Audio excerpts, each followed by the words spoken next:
Eu já contei pra vocês aqui a história da Disney Animation Studio, que é o estúdio de animação da Disney, né? Vou deixar uma playlist aqui pra vocês, para que vocês possam ver, quem ainda não assistiu essa série de vídeos. E hoje eu vou dar início a uma nova série aqui no canal, aonde eu vou contar a história de outros estúdios da Disney. E o primeiro estúdio que eu vou contar a história é da Pixar. Então solta a vinheta e vem comigo!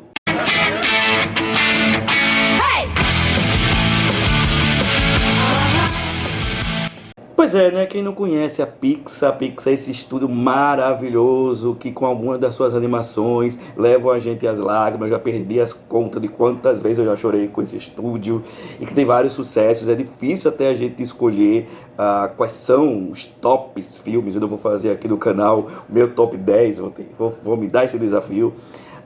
Eu conversando com pessoas, até as pessoas não conseguem às vezes dizer quais são os seus top 10 de filmes, melhores animações da Pixar. Dispensa comentários. E eu vou contar hoje para vocês aqui como foi que nasceu esse estúdio aí, um dos estúdios da Disney, que é a Pixar. E eu vou dividir aqui essa história em 3 momentos. Esse primeiro, né, que vai desde os primórdios da Pixar até o ano de 1999, e a segunda parte que vai do ano de 2000 até o ano de 2010, e a terceira e última parte que vai de 2010 até os dias de hoje, né, até 2021. Então a gente vai ver a história em 3 momentos. Tá curioso para saber a história da Pixar? Vamos logo deixar então aqui o like do vídeo, porque vocês viram que vão ter outras partes aqui do estúdio. Porque vocês viram que vai ter aqui outras partes aqui continuando a história da Pixar. Se inscreva no canal, ative o sininho para não perder aqui as notificações de quando for sair as outras partes da história da Pixar e de outros conteúdos que eu estou lançando aqui 2 vezes por semana.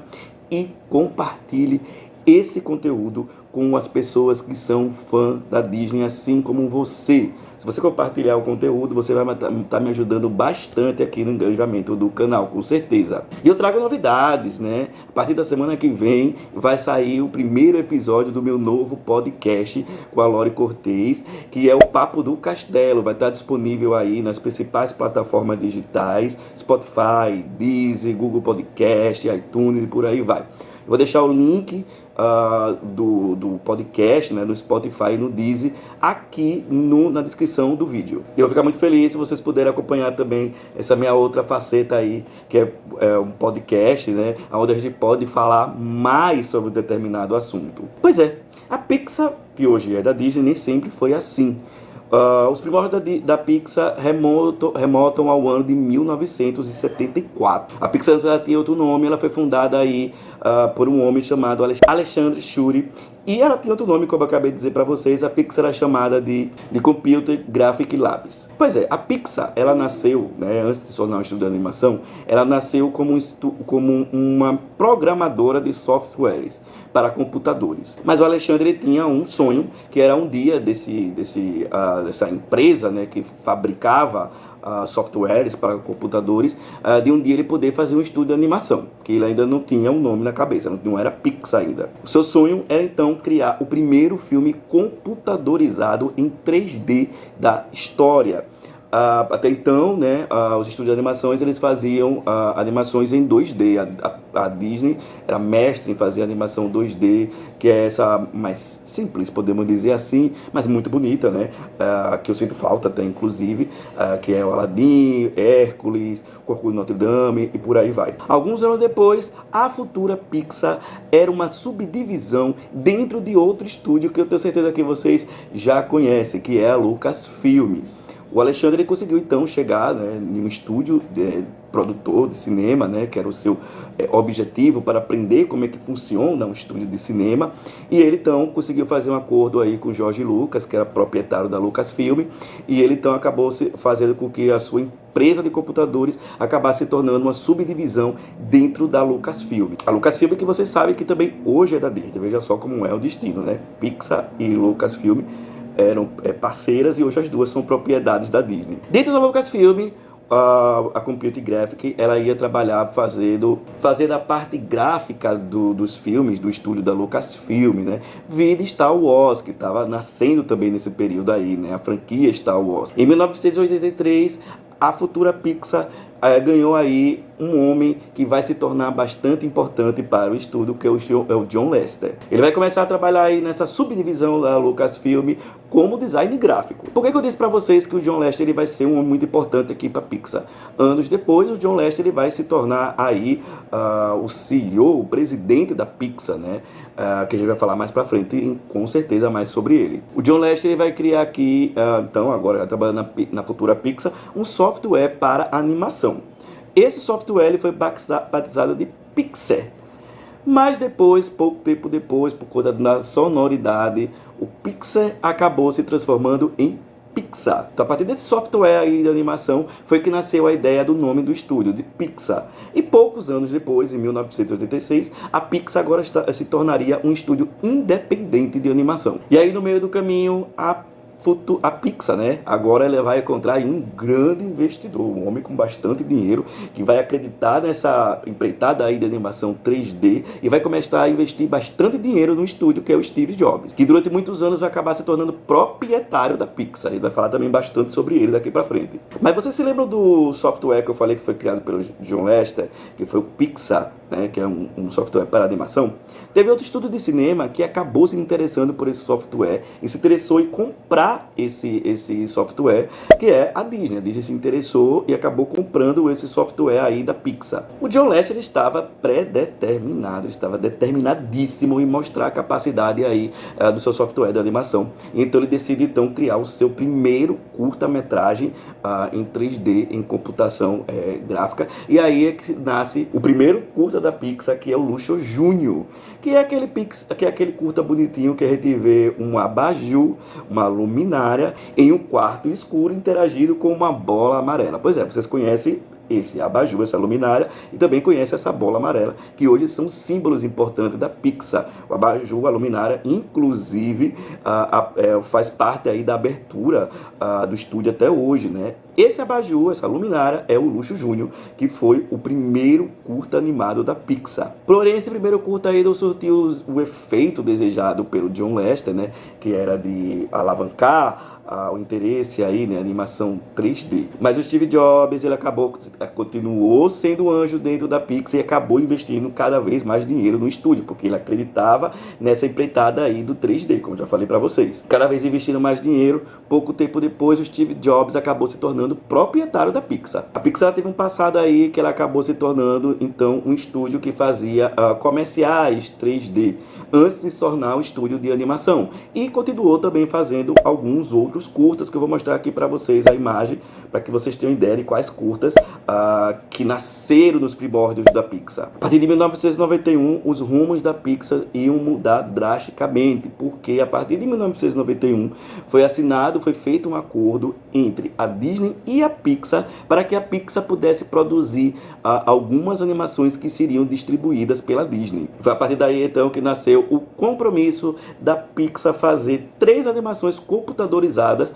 para a Disney. Obviamente que a Disney já estava vendo aí, estava aumentando o interesse da Disney com relação às animações 3D, e a Pixar ela tinha essa premissa aí, né, de vender as animações 3D. O primeiro filme da Pixar, né, seria baseado aí em uma história de um brinquedo, porque alguns anos antes o John Lasseter ele tinha feito um curta, que era o Tiny Toy, e que acabou chamando a atenção da Disney. E assim nasceu a ideia para o Toy Story, filme que foi lançado em 1995 pela Pixar. Primeiro longa animado da Pixar. No início da história, o Woody seria o vilão da história e ele seria um boneco de ventriloquismo. Pois é, vocês imaginam o Woody dessa maneira, né? Ele seria um abusador dos outros brinquedos e os outros brinquedos do quarto, inclusive, iriam se rebelar contra ele. Eu sempre achei o Woody um pouco vilão no primeiro Toy Story. Eu sempre achei que ele tinha algumas desvias de caráter ali, né?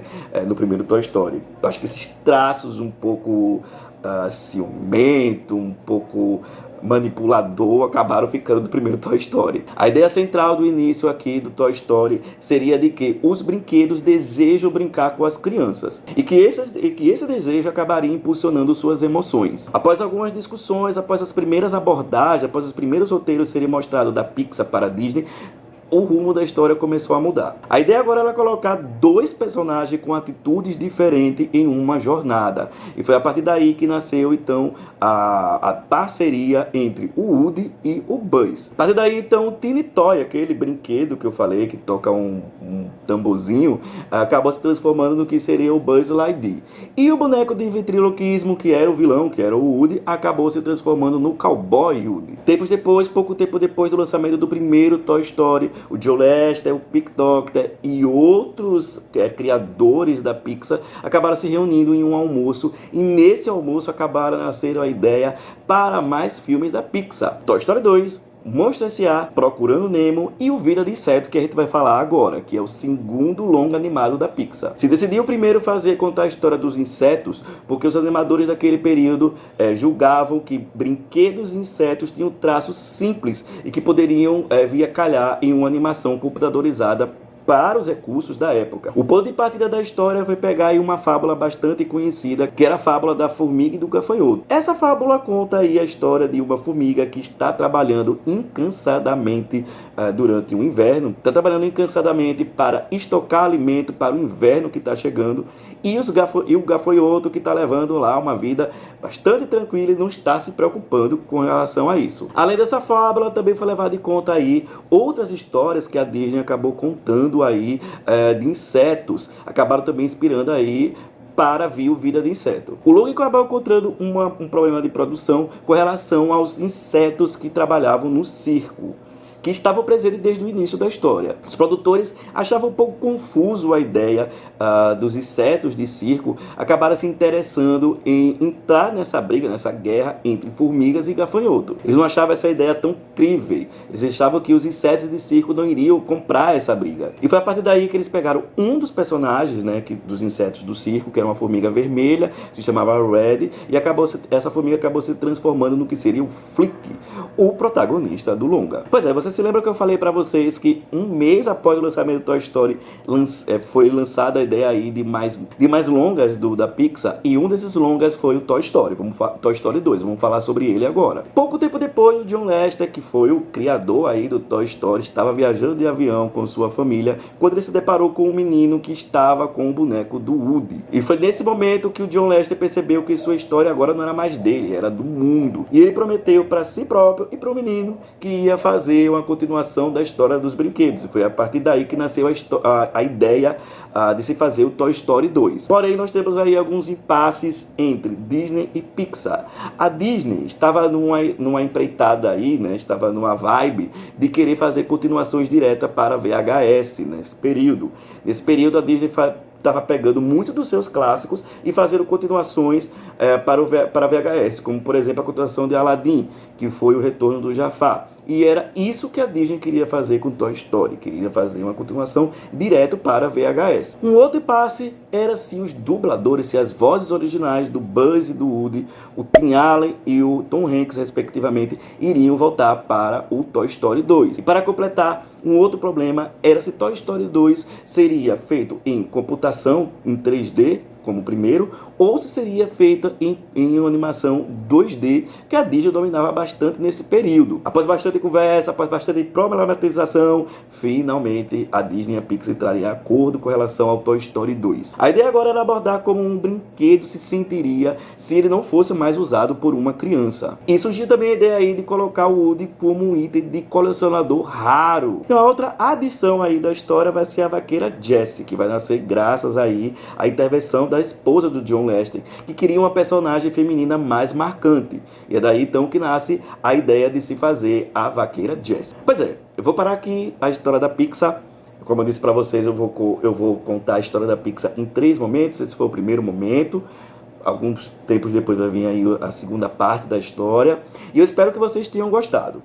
Conta pra mim aqui embaixo se vocês conheciam esse início aí da Pixar, se vocês sabiam que a Pixar nasceu como uma empresa que fabricava software de computador, que ela já fez parte da Lucasfilm, e se você conhecia aí essa história aí que rodeava aí o Toy Story. Muito obrigado a todos que viram esse vídeo de hoje e até o nosso próximo vídeo do seu Mundo Camundongo. Tchau!